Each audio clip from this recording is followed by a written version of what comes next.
Tous les gouvernements du monde, y compris le gouvernement actuel du Québec, dit qu'il faut faire quelque chose. Puis là, M. Letao nous arrive, on est en train de travailler alors que ça fait 6 mois qu'on attend. Ça fait 6 mois qu'il sait ce qu'il faut faire. Et nous, on a fait le travail, puis on lui dit, écoutez, M. Letao, on comprend que votre gouvernement est un peu dans l'inaction. Je regrette de le dire, là, mais vous nous avez entendu, il faut beaucoup de choses pour les secouer.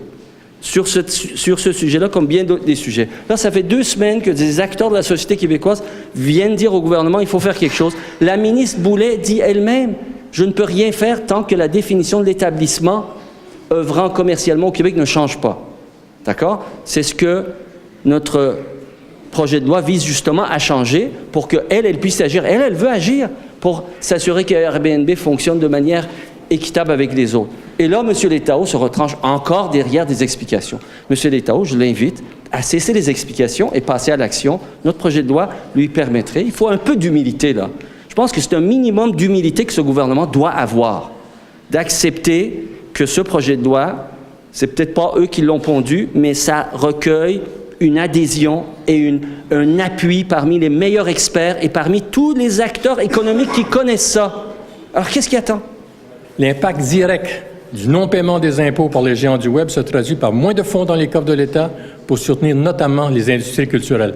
Bien sûr, il faudrait également obliger notre Parlement à voter des lois qui soumettraient ces géants à participer à notre production locale.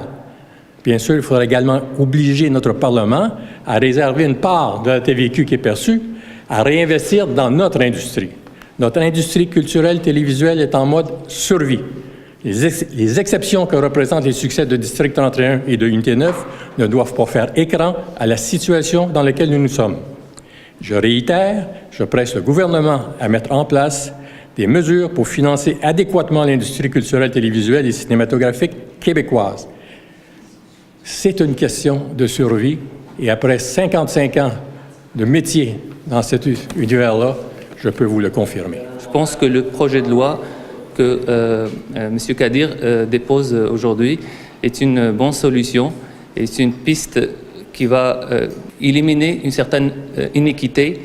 Et pour le moment, même avec le dossier d'Uber, le gouvernement espère que Uber paye ses taxes. Si un jour ne décide plus de les payer, il faut des poursuites.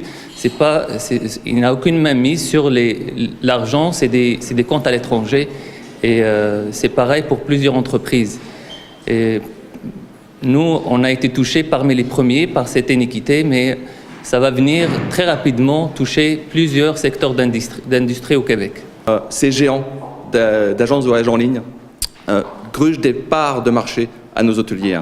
Il faut savoir que, par exemple, quand un hôtel, quand un client réserve sur une plateforme de ces géants-là, qui payent $200 leur chambre, leur forfait, $160 est reversé aux hôteliers et la taxation s'effectue uniquement sur le $160.